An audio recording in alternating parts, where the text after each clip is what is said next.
16 ವರ್ಷಗಳನ್ನು ದಾಟಿ 517ನೇ ವರ್ಷಕ್ಕೆ ಕಾಲಿಡ್ತಾರೆ. ಅವ್ರು ಹುಟ್ಟಿದ್ದು ಯಲಹಂಕದಲ್ಲಿ. ಅವ್ರ ತಂದೆ ಕೆಂಪನಂಜೇಗೌಡ ಮತ್ತು ಮಾತೃಶ್ರೀ ಲಿಂಗಮ್ಮ, ಪಾಳೆಗಾರರ ವಂಶ. ಅವ್ರ ತಂದೆ ಕೂಡ ಪಾಳೆಗಾರರ, ಯಲಹಂಕದ ಪಾಳೆಗಾರರಾಗಿದ್ದಾರೆ. ಅಂಥ ಕೆಂಪನಂಜೇಗೌಡರ ಮಗನಾಗಿ ಹುಟ್ಟಿ 9 ವರ್ಷಗಳ ಕಾಲ ವಿದ್ಯಾಭ್ಯಾಸವನ್ನು ಗುರುಕುಲದಲ್ಲಿ ಮಾಡಿ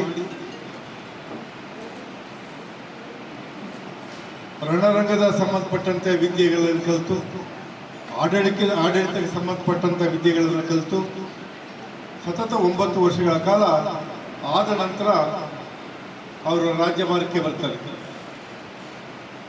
ಅವ್ರ ತಂದೆ ಜೊತೆ ಆಗಿನ ಕಾಲದಲ್ಲಿ ಇದ್ದಂಥ ಮಹಾ ಸಾಮ್ರಾಜ್ಯ ಏನಿತ್ತು, ವಿಜಯನಗರ ಸಾಮ್ರಾಜ್ಯ, ಆ ಸಾಮ್ರಾಜ್ಯ ಕೂಡ ತಂದೆ ಜೊತೆ ಹೋಗಿ ಬರ್ತಾ ಇರ್ತಾರೆ ದಸರಾ ಉತ್ಸವಕ್ಕೆ. ಅಲ್ಲಿ ಆಡಳಿತ ಏನು ನಡೀತಾ ಇದೆ, ಅಲ್ಲಿಯ ರೀತಿ ನೀತಿಗಳೇನು, ಇವೆಲ್ಲವನ್ನ ಕೂಡ ಸೂಕ್ಷ್ಮವಾಗಿ ಅಬ್ಸರ್ವ್ ಮಾಡಿರ್ತಾರೆ. ಚಿಕ್ಕ ವಯಸ್ಸಿನಲ್ಲೇ ಅವ್ರಿಗೆ ಒಂದು ಮನಸ್ಸಲ್ಲಿ ಇರ್ತದೆ, ನಾನು ಕೂಡ ಏನಾದರೂ ಕೂಡ ಒಂದು ಸಾಧನೆ ಮಾಡಬೇಕು, ಇಂಥ ಒಂದು ಸಾಮ್ರಾಜ್ಯವನ್ನ ಕಟ್ಟಿ ಈ ವಿಜಯನಗರ ಸಾಮ್ರಾಜ್ಯ ಇರಬೇಕಾದ್ರೆ ನಂದು ಒಂದು ಈ ದೇಶಕ್ಕೆ, ಈ ನಾಡಿಗೆ ನಂದು ಒಂದು ಕೊಡುಗೆ ಇರಬೇಕು ಅನ್ನೋ ಒಂದು ಭಾವನೆ ಅವರಲ್ಲಿ ಚಿಕ್ಕಂದಲ್ಲೇ ಮೊಳಕೆ ಓಡಿರ್ತದೆ. ಅವರು ಬೆಳೆದ ಮೇಲೂ ಕೂಡ ಅವರ ತಂದೆಯ ನಂತರ ಇವರ ಅಧಿಕಾರವನ್ನು ವಹಿಸಿಕೊಂಡ ತಕ್ಷಣ ಅವರಿಗೆ ಮನಸ್ಸಿಗೆ ಬಂದಿದ್ದೇನಂತಂದ್ರೆ, ನಾನು ಒಂದು ನಗರವನ್ನು ನಿರ್ಮಾಣ ಮಾಡಬೇಕು, ಆ ನಗರದಿಂದ ಇಡೀ ಸಮುದಾಯಕ್ಕೆ, ಎಲ್ಲ ಸಮುದಾಯಕ್ಕೂ ಕೂಡ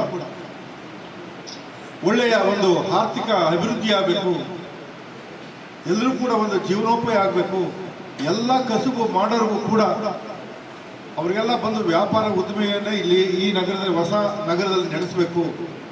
ಅದರಿಂದ ಹಳ್ಳಿಗಾಡಿನಿಂದ ಬೆಳೆದಂಥ ರೈತರು ಕೂಡ ಈ ನಗರಕ್ಕೆ ತಂದು ಮಾರಿದರೆ ಅವ್ರ ಬೆಳೆಗಳು, ಅವ್ರು ತಂದಂಥ ಮಾಡಿದ ಬೆಳೆದಂಥ ಫಸಲ ತಂದು ಇಲ್ಲಿಗೆ ಮಾರಿದರೆ ರೈತರಿಗೂ ಅನುಕೂಲ ಆಗಬೇಕು, ಇಲ್ಲಿರೋ ಜನಸಂಖ್ಯೆಗೂ ಅನುಕೂಲ ಆಗಬೇಕು ಅಂತ ಸಮಷ್ಟಿ ದೃಷ್ಟಿಯಿಂದ ಎಲ್ಲರಿಗೂ ಅನುಕೂಲ ಆಗುವಂಥ ಒಂದು ನಗರವನ್ನು ನಿರ್ಮಾಣ ಮಾಡ್ತಾರೆ.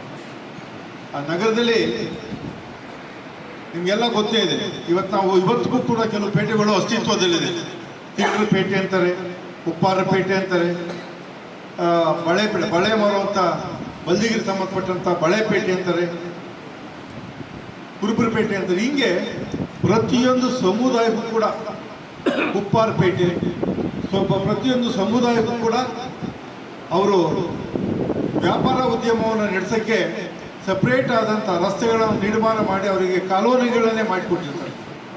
ಅಂಥ ಕಾಲೋನಿಗಳ ಹೆಸರು ಚಿಕ್ಕಪೇಟೆ, ದೊಡ್ಡಪೇಟೆ, ಪೇಟೆಗಳು, ವ್ಯಾಪಾರ ಕೇಂದ್ರಗಳು, ಇವೆಲ್ಲವನ್ನ ಮಾಡಿ ಸುಸಜ್ಜಿತವಾಗಿ ವ್ಯಾಪಾರ ಕೇಂದ್ರವನ್ನು ಸ್ಟಾರ್ಟ್ ಮಾಡ್ತಾರೆ.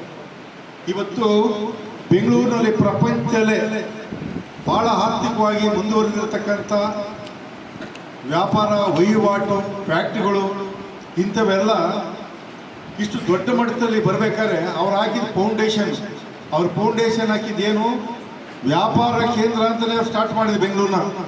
ಇಲ್ಲಾಂದ್ರೆ ಇಷ್ಟು ಪೇಟೆಗಳು ಮಾಡ್ತಿರಲಿಲ್ಲ. ಅವರು ವಾಣಿಜ್ಯ ನಗರವಾಗಬೇಕದು, ಇಡೀ ಎಲ್ಲ ಸಮುದಾಯಕ್ಕೂ ಕೂಡ ಜೀವನ ಮಾಡೋಕ್ಕೆ ಒಂದು ದೊಡ್ಡ ಕೇಂದ್ರ ಆಗಬೇಕು ಅನ್ನೋ ದೃಷ್ಟಿಯಿಂದ ಆಗಲೇ ಇವತ್ತು ನಗರ ಇಷ್ಟು ಬೆಳಿಬೇಕಾದ್ರೆ ಈ ಒಂದು ರೀತಿಯಲ್ಲಿ ಕೆಂಪೇಗೌಡರು ಹಾಕಿದ ಬೀಜ, ಅವ್ರೇನು ಬೀಜ ಹಾಕಿದ್ರು, ವಾಣಿಜ್ಯ ನಗರನೇ ಆಗಬೇಕು ಅಂತ.